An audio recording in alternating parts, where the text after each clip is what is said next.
Welcome to the Freight Project podcast, brought to you by Ceresys, a North American third-party logistics company providing shippers transportation management technology and solutions. On today's The Freight Project podcast episode, I welcome founder and CEO of SimpliShip, Cory Margand, to talk about the role of freight technology to not only aid shippers and the industry at large in gaining efficiency and better data flows, but also how technology is allowing humans to focus on building trust. I hope you enjoy this episode of the Freight Project podcast. Well, hello, Cory, and welcome to the Freight Project podcast. As with any first-time guest, we'd love to hear your background and how you got started working in the world of supply chain and logistics. So if you can tell our listeners who you are and what company you work for and founded, they'd love to hear it. Sure. Thanks a lot for having me. So my background, I basically started out as an industrial engineer for a few years, working for a few different companies, UPS being one and Cybex International being the other. And that really shaped kind of, how I think about things, bring that to supply chain. So I spent about 12 years after that working for Adidas Group.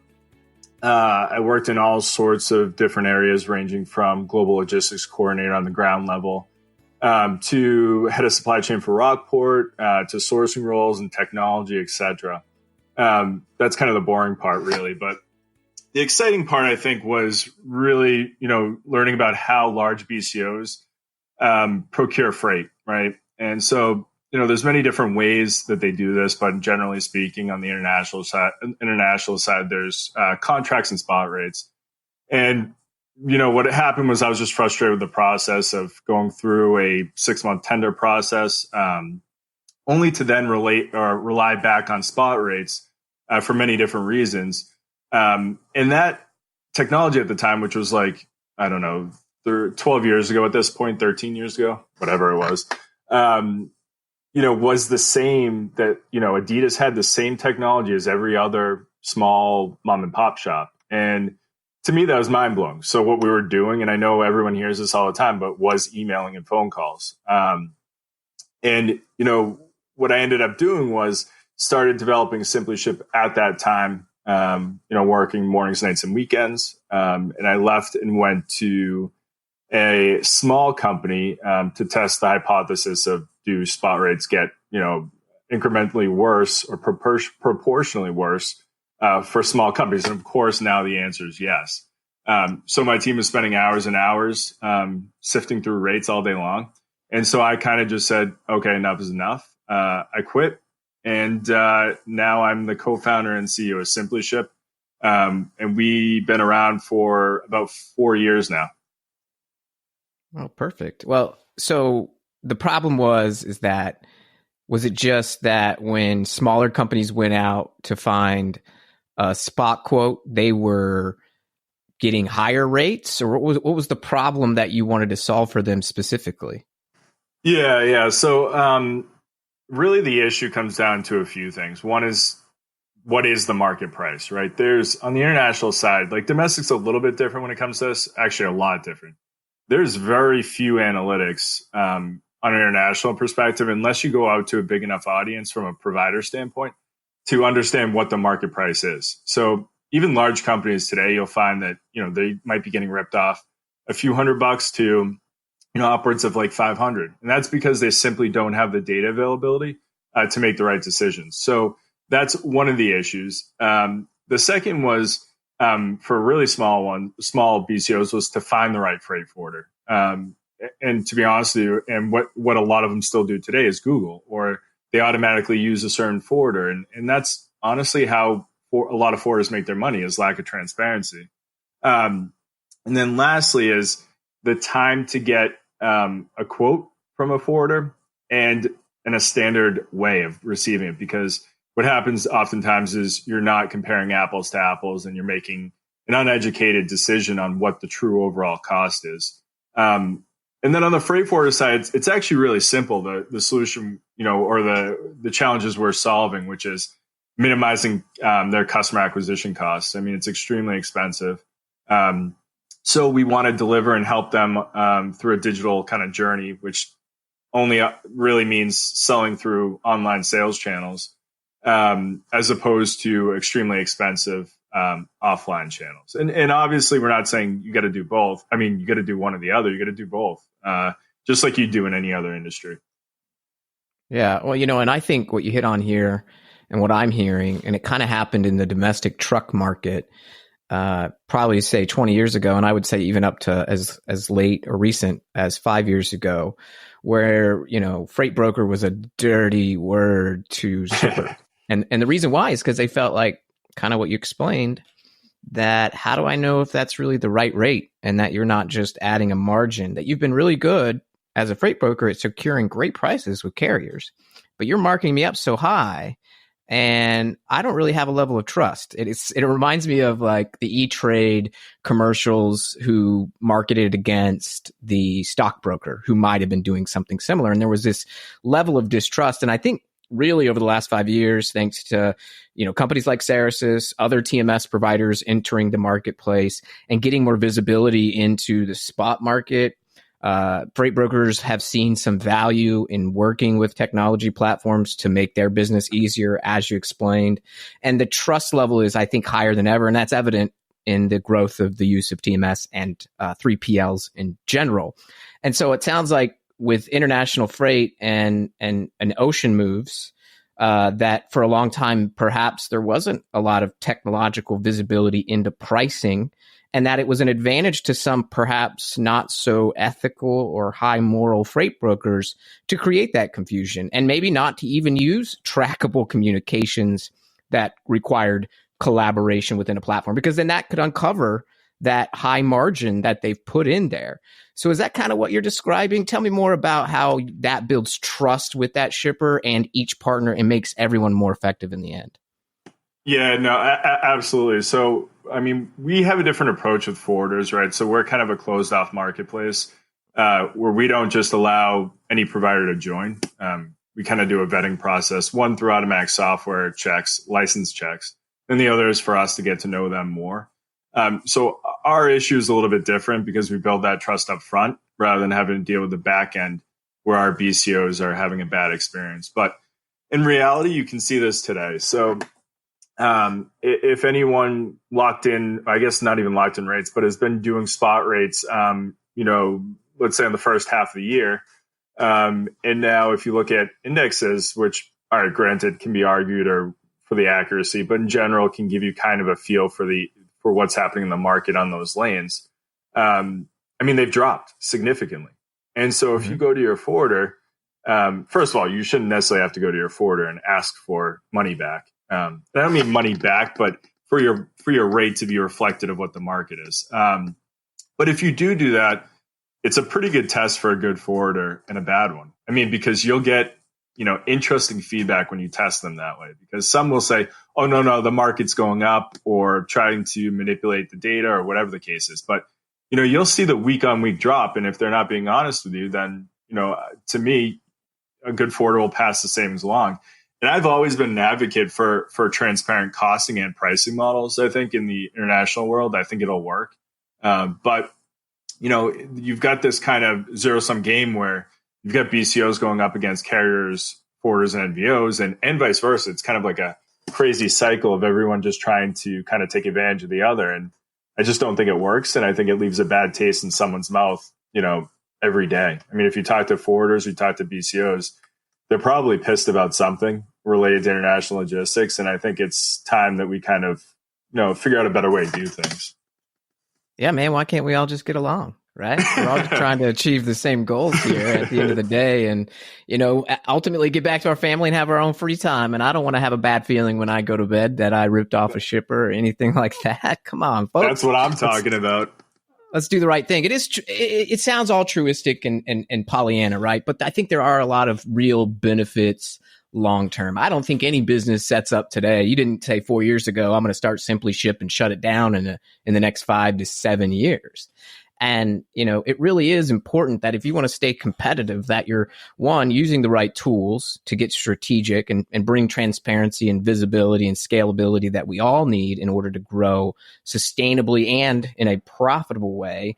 But that also, at at the end of the day, you're also choosing the partners who maybe through technology or using that technology themselves are going to be advocates of you. This is a fine, coordinated dance in order to pull off freight moves effectively. And I want to kind of hit on that point, the tools and the technology part, because you are at SimpliShip, really, focusing on some technology solutions in the international freight world and using technology to do that. Us here at Ceresys are using, technology, our TMS for domestic freight. And, you and I were both at JOC's LogTech 2019 in September. We both were on panels because clearly we're smart.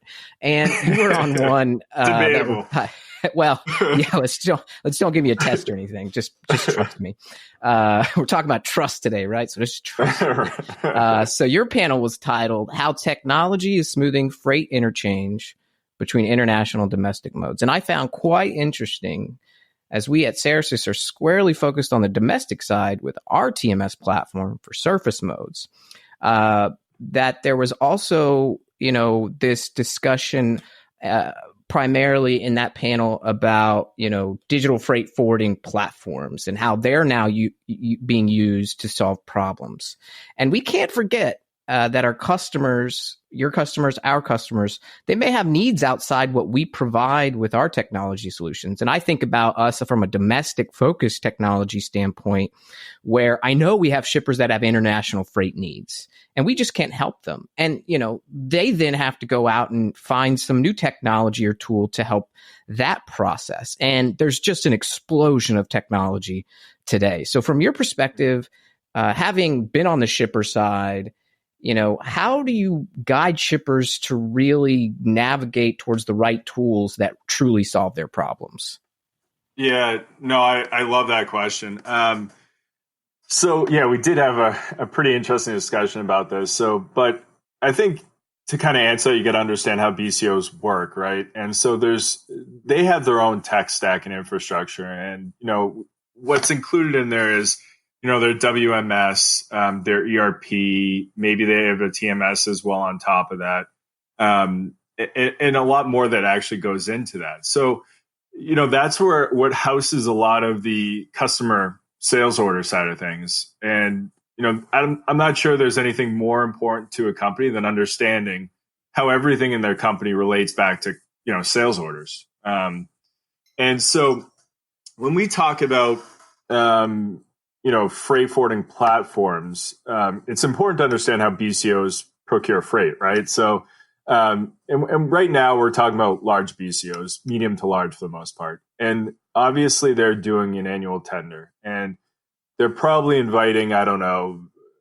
anywhere 10 plus forwarders and carriers. And they're narrowing it down to probably, if they're doing their job right, a portfolio of both. So forwarders and carriers globally to service them. Now, the problem with that is all these guys, all these companies have different platforms. And so, and it's also not connected to anything really relevant to their company, to be honest with you. What it does do is handle the operation side of things, but for their freight only. And so, I sat in that seat that, I was on the BCO handling all the operations from Asia to North America. And that's exactly what I did. I was going around to a multitude of platforms, depending on the carrier, depending on the forwarder, and then also, our customs broker as well held some of this data. So to me, it's completely kind of backwards, in my opinion, to build a platform out, unless you're hyper focused on small customers, they'll be using that platform all day long. So I think as long as you understand that, because me as a BCO, I don't, I've seen some of these platforms and it's cool what they show you and it looks nice, but chances are I'm not going to be going there in the future because EDI will eventually go away. APIs will replace them. And I would, if I was a BCO, ask them to either integrate with me directly or integrate with a TMS.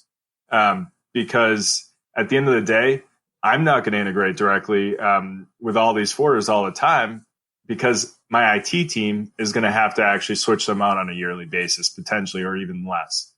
So the ideal situation, probably, in my opinion, is they integrate with a TMS. The TMS is flexible enough to do plug and play. That TMS, in turn, is integrated with the fulfillment systems and the ERPs and the WMSs, where this BCO can do all the analytics they want. And I know that there's this feeling that like the forwarders are doing groundbreaking work right now, and some of it is for the industry. But Kuehne+Nagel, for instance, just started doing transit time analysis, or publicly publishing it anyway. Just to be honest, I did that 14 years ago at Adidas. We were doing transit time analysis. And the reason we did that is because it absolutely impacted our fulfillment timelines for our sales orders. If you don't hit that, you are risking $1 million cancellations from the customers. So I think, long story short, to me, the concentration should be opening up data to integration, where people can take an API and integrate it whenever they want, and not trying to monetize that necessarily, because to me it's a value add and a differentiator. It's not a business model. Well, it's interesting that you speak that language, because it really resonates with me as a marketer. I've been doing digital marketing, first selling PNJ.com, Pensacola News Journal advertising to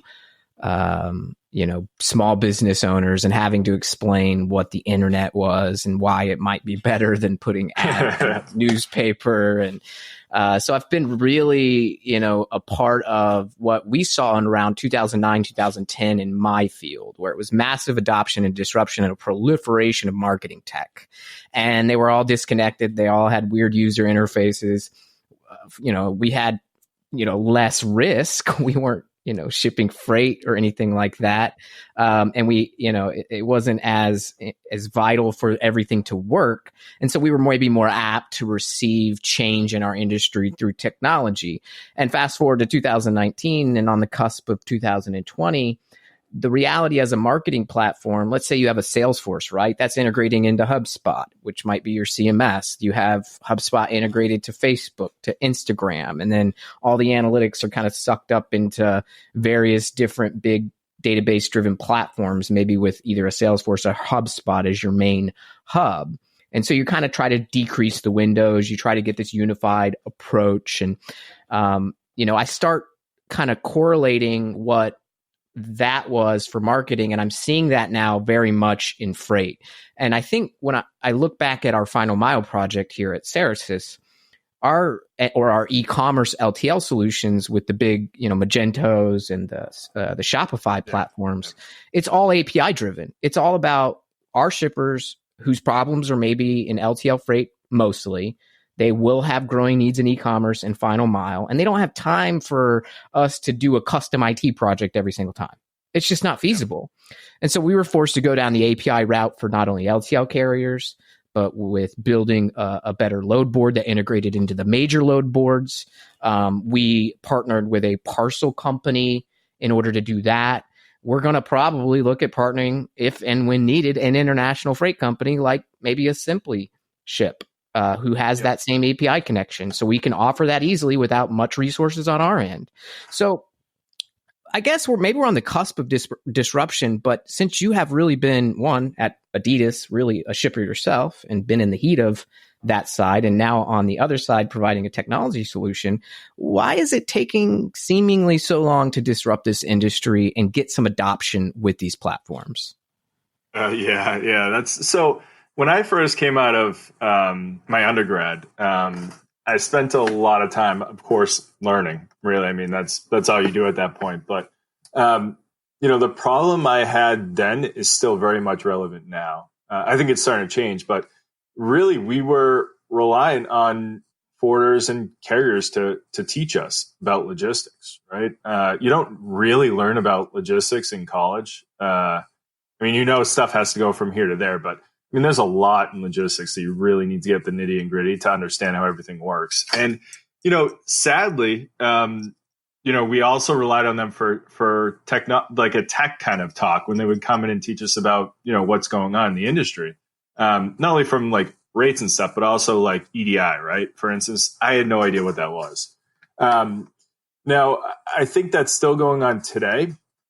But I think with a lot of these TMS providers and other software solutions, I can tell you a lot of our conversations with BCOs are kind of almost like a lunch and learn thing. You know what I mean? Like we actually, instead of always selling, most of the conversation is about teaching them about the kind of what's out there, and why you want to use certain software providers for certain things.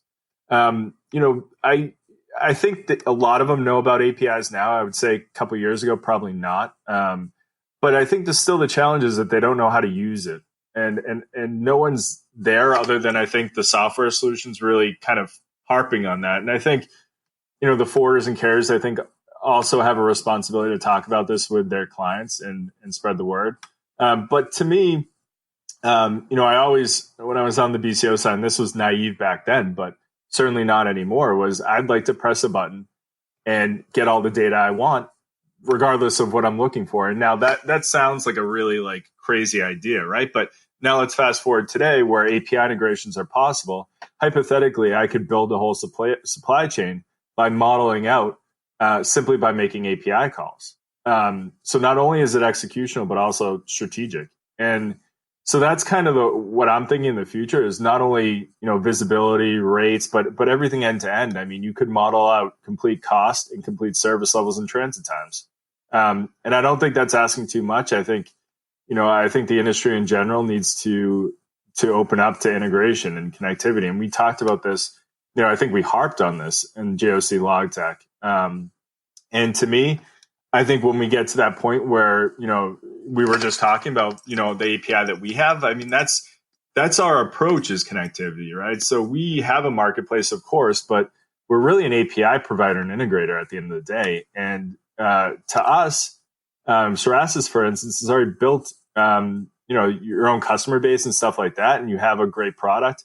And why would we try to replicate anything? Why would we even try to build the same customer base when we don't have to? We have a solution that TMSs and marketplaces and wherever, BCOs live is our strategy. We want to integrate in and we want to help out people, both on the BCO and the software provider side. And to me, the best approach is not to try to build on your own, not to try to, compete. The best thing is to partner. And I think the people that win at the end of the day is everyone with that. Hey, man, it gets back to that altruism and doing the right thing by the shipper, right? So we can all get our stuff on time. We all need our Yeezys. That's my That's right. That's right. Very important. Spent a lot of money on them Yeezys, although I hear he's starting a church and he's doing gospel music now. But you do you, Kanye West. I promised Adam a pair if he had me on the podcast.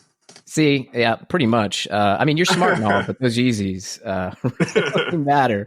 Well, and I think, honestly, it does seem altruistic and Pollyanna, but it's not too far from the truth. And at the end of the day, I think what all of us solutions providers are trying to get shippers to do is to allow them to reach their company's goals, not just the supply chain's goals. That's part of it. But when you think about today's competitive retail nature, there's wild swings from brick and mortar traditional companies shuttering to digital first, going like a Casper opening up brick and mortar locations. You have very successful digital natives like Rent the Runway, having some issues with their warehouse management system where they had to shut down orders. It's very tough out there for companies in that space, and they need the right partners who can streamline their operations, not necessarily just to only reduce costs, but to get them to a more strategic place, as you said, so that they can focus on things like customer experience and, so they can compete against maybe somebody who has a hell of a lot more money than them and gain some market share. And what you will see is more Tim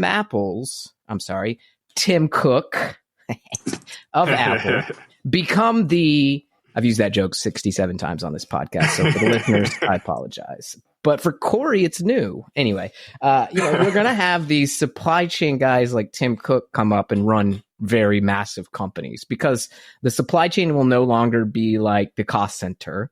It won't be the CEO going, why are my costs so high? You need to reduce them because my EBIT is suffering. It'll be a strategic C-suite position, which works with all of the other departments that involve the customer so that we can all focus on us. And we are in so much control as customers, and we're catered to, and it's vital that the supply chain folks have the tools and the right partners they need who are getting them to their company's goals.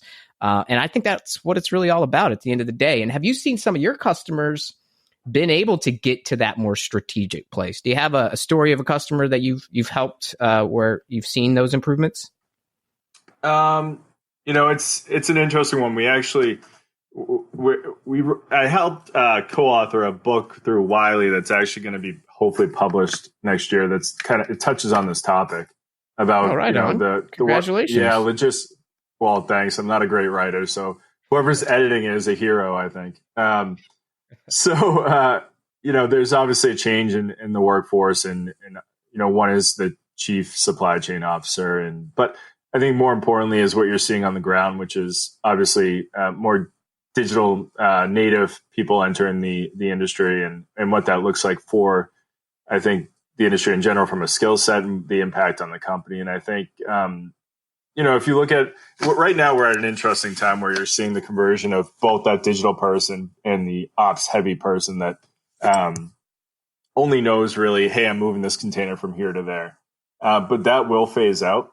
And I can tell you, some of our customers are closing the loop between supply chain and IT, which traditionally, worked kind of as separate kind of units, but oftentimes had kind of conflicting ideas. And IT typically, at least in my experience, would kind of set the strategy, believe it or not, which is completely backwards. And that's why they kind of close the gap, right? There's probably no one that knows a customer better and a company better than a supply chain person. And I would argue in certain cases might even know the customer better than the salesperson, depending on what their role is.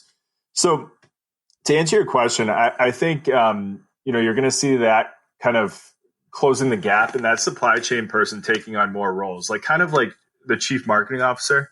They have a lot underneath them, right? Like it's not just even strict marketing. They might have product marketing underneath them or product development as well. And I think what you'll see is probably that supply chain role taking a lot of IT and a lot of the development side of things. If you're a product company, that is, like creating something, even developing it, you'll see that role expanding. Almost, it might even completely take over the COO role. I don't know. I mean, they're so closely intertwined, but regardless, I think, that role is going to become more and more important. And I think you just touched on something, which is, you'll probably see more of these guys and women taking on the CEO role at some point, because to me, there's no one better equipped to run a company, because they understand almost every department in that company and how it's run from a high level, at least, and how they should be interacting with each other. Absolutely. And, those who get us our stuff in an experience that's pleasant at every channel and every step of the way, are going to be rewarded. And so, I think that supply chain is going to be the real hero of the department. They're going to have to be very highly technical. They're going to have to know the supply chain. They're probably going to be the smartest person in the room, and that's no pressure. But there are people that can rise to that task. And, I think today our conversation has illuminated all of that. So Cory, CEO, founder of SimpliShip, thanks so much for your time today on the Freight Project podcast. We'll have to have you on down the line again. Can't wait to get them Yeezys. Appreciate it, bruh. Absolutely, man. I'll send them in the mail. Thanks for having me, Adam. I really appreciate it. Absolutely. And for all of our listeners each week here at the Freight Project podcast, we thank you for tuning in, and we'll see you on the next one.